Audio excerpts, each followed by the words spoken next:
검은색 고급 승용차가 회사 앞에 멈춰 섰습니다. 차 문이 열리고 강예린이 내렸지요. 구름 한 점 없는 맑은 하늘이 빛나고 있었지만 예린의 얼굴은 그림자로 가득했습니다. 하이힐이 아스팔트 위에서 내는 소리가 아침의 고요함을 깨뜨렸어요. 회사 경비원이 인사를 건넸지만 예린은 고개도 돌리지 않고 짜증스럽게 시끄러워요라고 내뱉었습니다.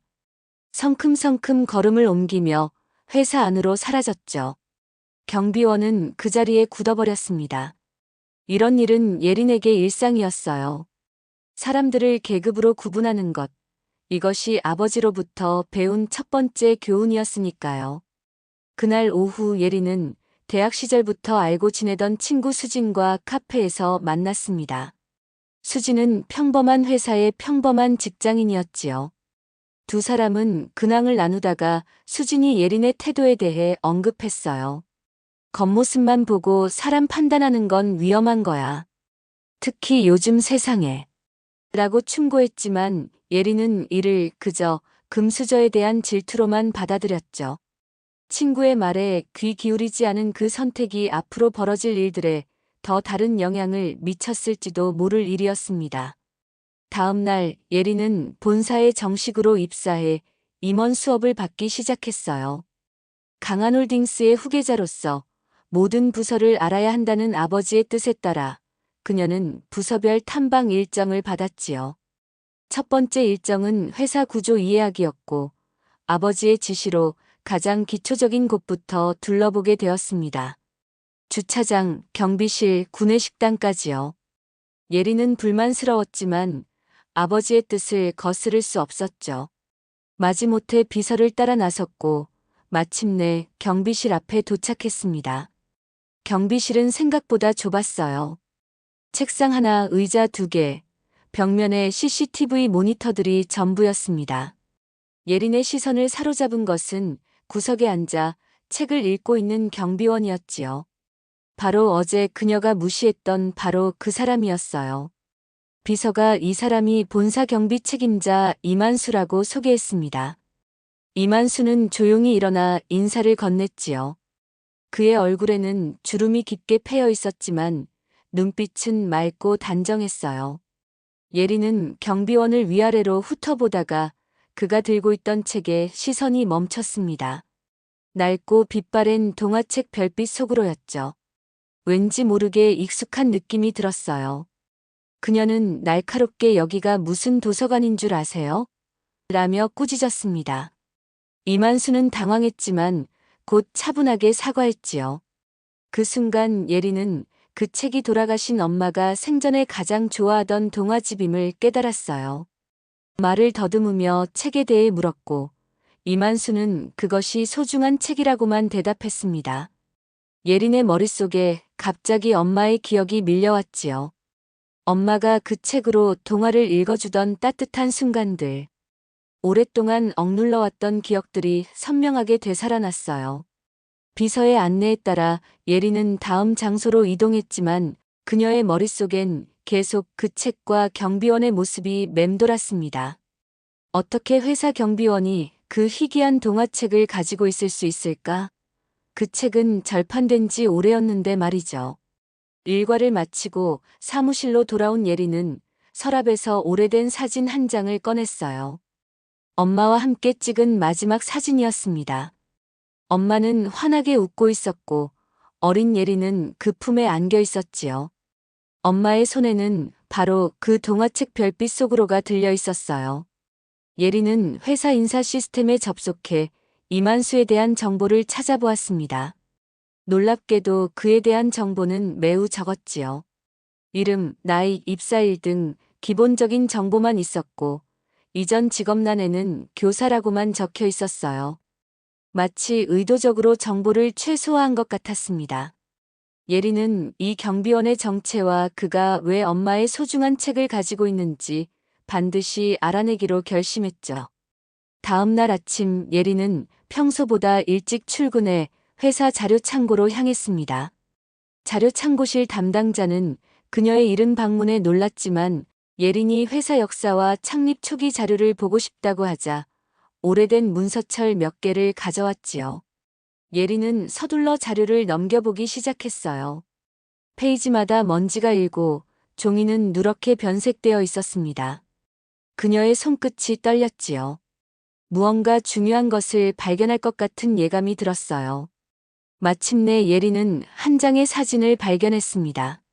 30년 전 회사 창립 기념 사진이었지요. 그 사진 속에는 젊은 시절의 아버지와 함께 지금의 이만수와 닮은 젊은 남자가 서 있었어요. 사진 뒷면에는 강진혁, 이만수, 1995년 강한홀딩스 창립 멤버라고 적혀 있었습니다. 예리는 충격을 받았지요. 이만수는 단순한 경비원이 아니라 회사 창립 멤버였던 것입니다. 그런데 왜 지금은 경비원으로 일하고 있을까? 아버지와 분명 친분이 있었을 텐데 왜 한 번도 그에 대해 언급한 적이 없었을까요?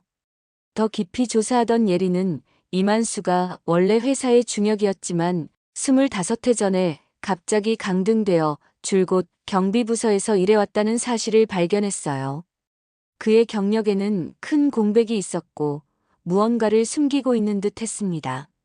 예리는 사진을 가방에 넣고 회사 자료 창고를 나왔지요. 이제 아버지에게 직접 물어볼 때가 된 것 같았어요. 하지만 그 전에 한 가지 더 확인해야 할 것이 있었습니다. 바로 엄마의 유품들이었죠. 예리는 자신의 아파트로 향했습니다.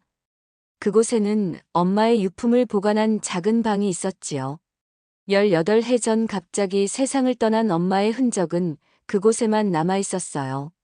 아버지는 엄마에 관한 이야기를 꺼내는 것을 극도로 꺼리셨고, 그래서 예린도 점점 엄마의 기억을 가슴 깊이 묻어두게 되었습니다.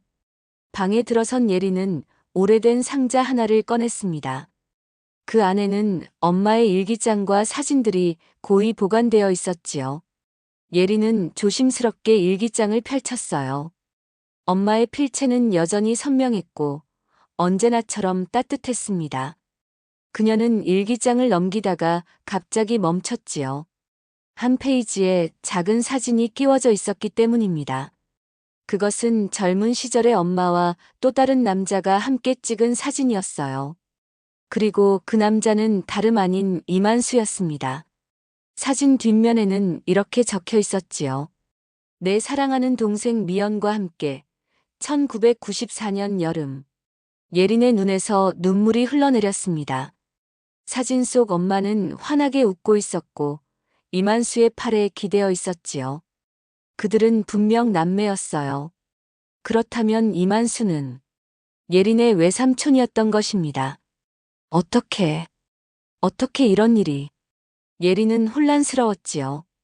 왜 아버지는 외삼촌의 존재를 숨겼을까? 왜 외삼촌은 자신에게 접근하지 않았을까? 그리고 무엇보다 왜 그는 회사의 경비원으로 일하고 있는 걸까요? 답을 찾기 위해 예린은 아버지를 만나기로 결심했어요. 그날 저녁 그녀는 아버지의 집을 찾았습니다. 고급스러운 저택은 언제나처럼 차갑고 적막했지요. 마치 그곳에 살고 있는 사람들의 마음처럼요. 무슨 일이냐, 이 시간에? 아버지 강진혁이 서재에서 나오며 물었습니다. 예린은 곧바로 사진을 꺼내 보였어요. 이것 좀 설명해 주세요. 아버지의 얼굴이 순간 굳어졌습니다. 그는 예린의 손에서 사진을 낚아채듯 가져갔지요. 강진혁은 사진을 바라보며 한동안 말이 없었어요. 그의 눈빛이 흔들렸고 주름진 손가락이 미세하게 떨리고 있었습니다. 어디서 찾았지? 마침내 그가 입을 열었어요. 그게 중요한가요? 아버지, 이만수 씨가 누구인지 알고 싶습니다. 예린이 단호하게 말했지요. 강진혁은 창밖을 바라보았어요. 서울의 밤 풍경이 창문에 어렴풋이 비쳤습니다. 그는 깊은 한숨을 내쉬더니 책상으로 걸어갔지요. 그 사람은 우리랑 상관없다. 다시는 신경 쓰지 마. 그의 목소리는 차갑고 단호했습니다. 하지만 아버지, 이 사진은 회사 창립 때 찍은 거잖아요. 게다가 이만수 씨는 엄마의. 그만. 강진혁이 책상을 내리쳤지요. 날카로운 소리가 서재에 울려 퍼졌어요. 그 이름은 다시는 입에 담지 마라. 내 어머니와 관련된 일은 이미 오래전에 끝난 일이야. 예리는 아버지의 반응에 더욱 의심이 커졌습니다. 분명 무언가를 숨기고 있었지요. 그녀는 한 발 더 나아가 물었어요. 아버지, 이만수 씨가 엄마의 오빠인 거 알고 계셨어요? 강진혁의 얼굴이 창백해졌습니다. 그는 잠시 말을 잇지 못했지요. 마치 오래된 상처가 다시 열린 것처럼 고통스러운 표정이었어요. 누가 그런 말을 했어? 직접 알아냈어요. 이만수 씨가 들고 있던 책은 엄마가 가장 좋아하던 별빛 속으로였고, 엄마의 유품에서 둘이 함께 찍은 사진도 발견했습니다. 강진혁은 의자에 천천히 몸을 기댔지요. 그는 갑자기 늙어 보였어요. 강한 CEO의 모습은 온데간데 없고 그저 지친 노인의 모습만이 남아 있었습니다. 알 필요 없는 일이다. 내 삶에 도움이 되지 않아. 제가 판단할게요. 아버지가 아니라. 예린의 목소리에는 단호함이 묻어났지요. 강진혁은 예린을 오랫동안 바라보았어요. 그리고 마침내 입을 열었습니다. 좋아, 내가 그렇게 고집을 부린다면. 하지만 내일 이야기하자. 오늘은 늦었어. 예린은 아쉬웠지만 더 이상 밀어붙이지 않기로 했지요. 아버지의 표정이 너무 지쳐 보였거든요. 그녀는 고개를 끄덕이고 서재를 나왔습니다. 다음 날 예린은 출근하자마자 이만수를 찾았지요. 경비실에는 다른 경비원이 있었고 이만수의 모습은 보이지 않았어요. 이만수 씨는 어디 계신가요? 예린이 물었습니다. 오늘 휴가입니다. 매월 마지막 주 수요일은 항상 휴가를 쓰세요. 경비원이 대답했지요. 예린은 의아했어요. 매월 같은 날 휴가라니 무슨 특별한 일이 있는 걸까? 그녀는 회사 시스템에 접속해 이만수의 주소를 확인했습니다. 다행히 개인정보에는 주소가 기록되어 있었지요. 점심시간을 이용해 예린은 이만수의 집을 찾아갔어요. 그곳은 서울 외곽의 조용한 아파트였습니다. 오래된 건물이었지만 깨끗하게 관리되어 있었지요. 예린은 초인종을 눌렀어요. 잠시 후 문이 열리고 이만수가 나타났습니다. 강 이사님? 그는 놀란 표정으로 물었지요. 예린은 바로 본론으로 들어갔어요. 이만수 씨, 당신이 제 외삼촌인 것 같은데요. 이만수의 얼굴이 굳어졌습니다. 그는 잠시 말없이 예린을 바라보더니 이내 한숨을 내쉬었지요. 들어오시겠어요? 밖에서 이야기하기에는. 예린은 고개를 끄덕이고 이만수의 집으로 들어갔어요. 집안은 의외로 밝고 따뜻했습니다. 벽면에는 책장이 가득했고 그 옆으로 피아노 한 대가 놓여 있었지요. 그리고 벽에는 여러 장의 사진이 걸려 있었어요. 그 중에는 예린의 어머니로 보이는 젊은 여성의 사진도 있었습니다. 앉으시죠. 이만수가 소파를 가리켰어요. 예린은 조심스럽게 앉았습니다. 그녀는 이곳에서 무언가 중요한 비밀을 알게 될 것 같은 느낌이 들었지요. 질문이 많으시겠지만 먼저 이것을 보여드리고 싶습니다. 이만수는 작은 나무 상자를 가져왔어요. 이만수가 상자를 열자 예린은 숨이 멎는 것 같았습니다. 상자 안에는 엄마의 유품들이 고이 보관되어 있었지요. 사진들, 편지들, 그리고 바로 그 동화책 별빛 속으로까지. 그것은 엄마가 세상을 떠나기 전에 갖고 있던 물건들이었어요. 이게 어떻게? 예린은 말을 잇지 못했습니다. 이만수의 눈에 눈물이 고였어요. 난 내 엄마의 오빠였다. 내게는 외삼촌이지. 침묵이 방 안을 가득 채웠습니다. 예린은 이만수가 방금 한 말을 믿을 수 없었지요. 외삼촌이라니. 모든 것이 혼란스러웠어요. 증명해보세요. 예린이 떨리는 목소리로 말했습니다. 이만수는 상자에서 오래된 종이 한 장을 꺼냈지요. 그것은 예린의 출생 증명서였어요. 그리고 그 옆에는 미연, 즉 예린의 어머니가 쓴 편지가 있었습니다. 이건 내 엄마가 너를 낳고 쓴 편지야. 내게 보낸 마지막 편지지. 이만수가 설명했지요. 편지에는 이렇게 적혀 있었어요. 오빠 예린이가 태어났어요. 당신의 조카예요. 언젠가는 우리 가족이 다시 함께할 수 있기를 바랍니다. 진혁 씨가 마음을 열 때까지 기다릴게요. 사랑하는 동생 미연. 예린의 눈에서 눈물이 흘러내렸습니다. 그녀는 편지를 손에 꼭 쥐었지요. 왜 이제서야 나타났어요? 엄마가 돌아가신 지 18해가 지났는데 왜 지금까지 숨어 있었던 거예요? 예린의 목소리가 높아졌어요. 이만수는 깊은 한숨을 내쉬었습니다. 숨은 게 아니었다. 난 항상 그곳에 있었어. 너를 지켜보면서. 경비원으로요? 왜 그렇게 비참한 자리에 있었던 거죠? 비참하지 않았어. 나에게는 의미 있는 일이었다. 이만수의 목소리는 차분했지요. 30년 전 강진혁이 내 엄마와 결혼을 반대했을 때부터 모든 일이 시작되었지.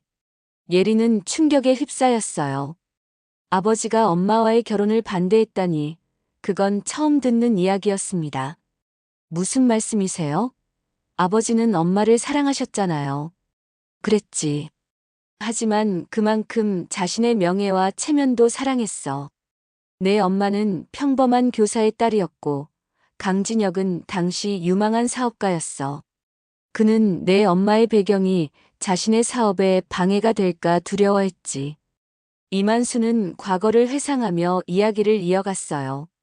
나는 당시 대학에서 음악을 가르치고 있었어. 내 엄마도 같은 학교에서 미술을 가르쳤고, 우리 부모님은 일찍 돌아가셔서 남매끼리 의지하며 살았지. 그러다 내 엄마가 강진혁을 만났어. 예린은 숨죽여 이야기를 들었습니다. 이만수의 표정은 아프고 무거웠지요. 처음에는 좋았어. 그들은 정말 서로를 사랑했으니까. 하지만 결혼 이야기가 나오자 문제가 생겼지. 강진혁의 가족들이 반대했거든. 특히 그의 아버지는 음악교사의 동생을 처제로 들이는 건 안 된다며 극구 반대했어. 이만수는 잠시 말을 멈추고 창밖을 바라보았습니다. 그의 눈에는 깊은 슬픔이 담겨 있었지요. 그러다 내가 창립 멤버로 참여한 회사가 바로 강한홀딩스야. 진혁이 나를 불러 함께 하자고 제안했어. 아마도 그건 일종의 화해의 제스처였을 거야. 나도 동생을 위해 그 제안을 받아들였고, 우리는 함께 회사를 세워나갔지. 그런데 어떻게 경비원이 됐죠? 예린이 물었어요. 이만수의 눈빛이 흐려졌습니다. 내가 태어난 후 상황이 달라졌어. 강진혁은 내 엄마의 가족들과 연을 끊고 싶어 했지. 자신의 딸이 평범한 가문의 피를 이어받았다는 사실이 알려지는 걸 두려워했어. 특히 회사가 크게 성장하면서 그의 야망도 커졌지. 이만수의 목소리가 작아졌어요. 그는 나에게 회사를 떠나라고 했어. 하지만 나는 내 조카, 바로 너를 지켜보고 싶었어. 그래서 타협안을 제시했지. 내가 임원직을 내려놓고 아무도 모르는 자리로 가겠다고. 그렇게 난 경비원이 되었어. 예린의 눈에서 눈물이 멈추지 않았습니다. 그녀는 자신이 알던 아버지의 모습과 지금 듣고 있는 이야기 사이에서 혼란스러웠지요. 그럼 엄마는 알고 계셨어요? 삼촌이 경비원으로 일하는 걸요? 이만수는 고개를 끄덕였어요. 알고 있었어. 우리는 비밀리에 만나곤 했지. 내 엄마는 너를 위해 모든 것을 참아냈어.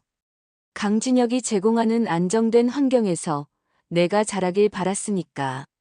예린은 상자 속 물건들을 하나씩 꺼내보았습니다. 그 안에는 엄마가 쓴 일기장과 예린의 어린 시절 사진들이 있었지요. 그리고 놀랍게도 예린이 그린 그림들도 있었어요. 색바랜 크레파스 그림들이었습니다. 이건 제가 그린 거예요? 예린이 물었지요. 이만수의 얼굴에 미소가 번졌어요. 그래, 내가 5살 때 그린 거야. 내 엄마가 내게 내 그림을 자주 보여주곤 했지. 난 그것들을 전부 모아뒀어. 예리는 이제 이해가 가기 시작했어요.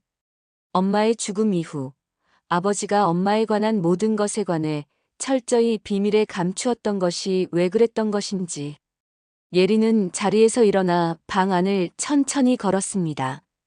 벽에 걸린 사진들을 하나하나 바라보며 지금까지 알지 못했던 엄마의 삶을 조금씩 이해하기 시작했지요. 사진 속에는 웃고 있는 엄마와 이만수의 모습이 가득했습니다. 놀랍게도 어린 시절 예린의 모습도 있었어요. 이 사진은 언제 찍은 거예요? 예린이 5살 즈음으로 보이는 자신의 사진을 가리키며 물었습니다. 이만수는 그 사진을 바라보며 미소 지었지요. 내가 5살 때였어. 내 엄마와 함께 몰래 공원에서 만났을 때 찍은 거야. 넌 날 기억하지 못하겠지만 난 내게 풍선도 사주고 아이스크림도 사줬었지. 예리는 머릿속에서 희미한 기억을 더듬었어요. 공원에서 손을 잡아주던 낯선 아저씨, 빨간 풍선, 그리고 엄마의 환한 웃음. 너무 오래되어 잊혀진 기억들이 조금씩 되살아나고 있었습니다. 기억나는 것 같기도 하고. 예린이 중얼거렸지요. 이만수는 상자에서 또 다른 물건을 꺼냈습니다. 그것은 작은 음악 상자였어요. 오래된 나무로 만들어진 그 상자는 정교한 조각이 새겨져 있었지요. 이건 내 엄마가 너를 위해 준비한 선물이야. 내가 20살이 되면 주려고 했지만 이만수는 말을 잇지 못했어요. 그의 눈에 눈물이 고였습니다. 예리는 조심스럽게 음악 상자를 받아들었고 천천히 뚜껑을 열었지요. 아름다운 선율이 흘러나왔어요. 그 곡은 엄마가 자주 불러주던 자장가였습니다. 이건, 그래, 내 엄마가 너를 재울 때 항상 불러주던 노래야. 그녀는 이 음악 상자를 특별히 주문 제작했어. 내가 엄마를 기억할 수 있게. 음악 상자 안에는 작은 편지도 들어있었지요. 예리는 떨리는 손으로 그것을 펼쳤습니다. 편지에는 엄마의 깨끗한 필체로 이렇게 적혀 있었어요. 사랑하는 예린에게 20살 생일을 축하해. 내가 얼마나 자랑스러운지 말로 표현할 수 없구나. 이 세상에서 가장 소중한 내 딸아. 항상 기억하렴. 진정한 가치는 겉모습이 아닌 마음에 있다는 것을. 너의 외삼촌처럼 묵묵히 자신의 길을 걸어가는 사람이 되길 바란다. 영원히 너를 사랑하는 엄마가. 예린의 눈에서 눈물이 주체할 수 없이 흘러내렸습니다. 그녀는 평소의 강인한 모습은 온데간데 없이 그저 엄마를 그리워하는 한 딸로 돌아갔지요. 엄마는 어떤 분이셨어요? 예린이 물었습니다. 이만수의 눈빛이 따뜻해졌지요. 내 엄마는 놀라운 사람이었어. 항상 웃고 주변 사람들을 배려했지. 그림을 그릴 때면 마치 다른 세계에 있는 것처럼 행복해 보였어. 그리고 무엇보다 너를 너무나 사랑했어. 예리는 자리에 앉아 깊은 생각에 빠졌습니다. 지금까지 그녀가 알고 있던 세상이 완전히 뒤집어진 것 같았지요. 그녀는 항상 아버지처럼 되고 싶어 했습니다. 강인하고 냉철하고 성공적인. 하지만 이제 와서 보니 그녀가 정말 닮아야 할 사람은 엄마였는지도 모른다는 생각이 들었어요.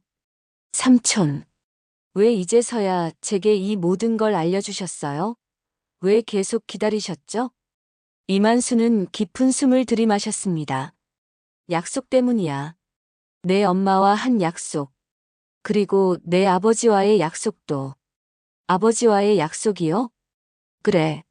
내 엄마가 세상을 떠난 후 강진혁은 나를 찾아왔어. 그는 미안하다고 했지. 그리고 내가 계속 회사에 남아 너를 지켜봐 달라고 부탁했어. 하지만 조건이 있었지. 내가 스스로 진실을 찾기 전까지는 절대 내 정체를 밝히지 말라는 것. 예리는 혼란스러웠습니다. 아버지가 이만수에게 그런 부탁을 했다니 도무지 이해가 되지 않았지요. 왜요? 왜 아버지는 그런 요구를 하셨어요? 그건 내 아버지만이 알고 있는 이유야. 아마도 그는 내가 충분히 강해질 때까지 기다리고 싶었던 것 같아. 그리고 어쩌면 과거의 잘못을 인정하기가 두려웠을 수도 있지. 예리는 일어나 창밖을 바라보았습니다. 그녀의 마음속에서는 분노와 슬픔, 그리고 이상하게도 안도감이 교차했지요. 마침내 엄마에 관한 진실을 알게 되었고, 잃어버렸던 가족의 일부를 되찾은 것 같았어요. 아버지에게 물어봐야겠어요. 예린이 결심한 듯 말했습니다. 이만수는 조용히 고개를 끄덕였지요. 그게 좋겠구나. 이제는 모든 진실이 밝혀질 시간이야. 예린은 나가기 전 이만수에게 다가가 조심스럽게 그의 손을 잡았습니다. 처음으로 그녀는 이 경비원이, 아니 자신의 외삼촌이 얼마나 고귀한 사람인지 느낄 수 있었지요. 기다려주셔서 감사합니다, 삼촌. 이만수의 눈에 눈물이 맺혔어요. 넌 정말 내 엄마를 닮았구나. 그날 저녁 예리는 아버지의 집을 다시 찾았습니다. 이번에는 단순한 의문이 아니라 확실한 증거와 함께였지요. 그녀는 음악 상자와 엄마의 편지, 그리고 이만수에게서 들은 모든 이야기를 가지고 아버지를 만나러 갔어요. 강진혁은 서재에서 예린을 기다리고 있었습니다. 창밖으로는 서울의 불빛이 반짝이고 있었고 방 안은 묵직한 침묵으로 가득했지요. 아버지는 위스키 잔을 들고 창가에 서 있다가 예린이 들어오자 천천히 돌아섰어요. 그의 목소리는 평소보다 낮고 지쳐 있었습니다. 왔구나. 예린은 음악 상자를 테이블 위에 조심스럽게 올려놓았지요. 그 순간 아버지의 눈빛이 흔들렸어요. 그는 분명 그 상자를 알아보았습니다. 이만수 씨를 만났어요. 예린이 먼저 입을 열었습니다. 아니, 제 외삼촌을요. 강진혁은 한동안 말이 없었지요. 그저 위스키 잔을 천천히 돌리며 얼음이 부딪히는 소리를 듣고 있을 뿐이었어요. 예린은 아버지의 반응을 지켜보면서 내심 긴장하고 있었습니다. 평소라면 화를 내거나 무시했을 텐데 오늘은 이상하게도 조용했지요. 왜 그동안 말씀하지 않으셨어요? 예린이 다시 물었어요. 왜 엄마의 가족들을 제게서 숨기셨죠? 왜 삼촌을 그렇게 대하셨어요? 강진혁이 마침내 위스키 잔을 내려놓았습니다. 그의 얼굴에는 깊은 주름이 자리 잡고 있었고 눈가에는 피로가 짙게 묻어났지요. 내가 알게 될 거라고 생각했다. 언젠가는. 그가 무거운 목소리로 말했어요. 그건 대답이 아니에요. 예린이 단호하게 말했습니다. 왜 엄마의 가족들을 몰아냈어요? 왜 나한테 숨긴 거예요? 아버지는 깊은 한숨을 내쉬었지요. 그는 책상 앞으로 걸어가 천천히 앉았습니다. 그리고 서랍에서 오래된 사진첩 하나를 꺼냈어요. 내가 내 엄마를 처음 만났을 때 난 아무것도 아니었다. 아버지가 말을 이었습니다. 돈도 권력도 지위도 없었지. 하지만 꿈은 컸어. 세상을 정복하겠다는 야망이 있었지. 예린은 처음 듣는 아버지의 이야기에 귀를 기울였지요. 강진혁은 사진첩을 펼쳤고 그 안에는 젊은 시절의 그와 예린의 엄마가 함께 찍은 사진들이 있었어요. 내 엄마는 내가 만난 사람 중 가장 순수하고 아름다운 사람이었다. 강진혁의 목소리가 부드러워졌습니다. 그녀는 내 야망 같은 건 신경 쓰지 않았어. 그저 나라는 사람을 봐준 거지. 예린은 사진 속 부모님의 모습을 바라보았지요. 젊고 행복해 보이는 두 사람. 그녀가 한 번도 보지 못했던 모습이었어요. 그런데 내 부모님, 특히 할아버지는 반대하셨다. 가문의 위신을 내세우며 평범한 교사의 딸과 결혼할 수 없다고 하셨지. 하지만 난 내 엄마를 너무 사랑했고 결국 가출하다시피 해서 결혼했어. 강진혁은 잠시 말을 멈추고 기억 속으로 빠져들었지요. 그의 눈에는 그동안 보지 못했던 감정이 담겨 있었어요. 그런데 왜요? 예린이 다시 물었습니다. 왜 나중에 엄마의 가족들을 멀리 하셨어요? 아버지의 시선이 흔들렸지요. 회사가 커지기 시작했을 때 주변에서 압박이 심해졌다. 우리 회사와 거래하는 큰 기업들은 내 배경을 캐기 시작했고 투자자들은 격을 중요시했지. 처음에는 그저 모른 척하려 했어. 하지만 점점 강진혁은 말을 이어가기 어려워하는 듯 했습니다. 그는 손을 떨며 위스키 잔을 다시 집어들었지요. 난 그게 너와 엄마를 지키는 길이라 생각했어. 우리가 성공하기 위해서는 불필요한 약점을 드러내선 안 된다고 믿었지. 그땐 내 방식이 옳다고 믿었어. 예리는 결심했습니다. 그녀는 이제 과거의 상처를 치유하고 잃어버린 가족을 되찾을 시간이라고 생각했지요. 다음 날 아침 예리는 회사로 향했어요. 어제의 대화가 그녀의 마음을 무겁게 짓누르고 있었지만 동시에 이상한 해방감도 느껴졌습니다. 마치 오랫동안 짊어지고 있던 무거운 짐을 내려놓은 것 같았지요. 회사에 도착한 예리는 곧장 경비실로 향했어요. 이번에는 어제와 다른 마음가짐이었습니다. 더 이상 고급 승용차에서 내린 거만한 임원이 아니라 외삼촌을 찾아가는 조카로서 발걸음을 옮겼지요. 삼촌, 안녕하세요. 제대로 인사드립니다. 예린이 말했습니다. 삼촌, 아니. 이만수 선생님. 이제 제가 지켜드릴게요. 이렇게 예린은 회사를 이어받되 과거를 품은 진짜 리더가 되기로 결심했지요. 그녀의 여정은 이제 막 시작되었을 뿐이었습니다.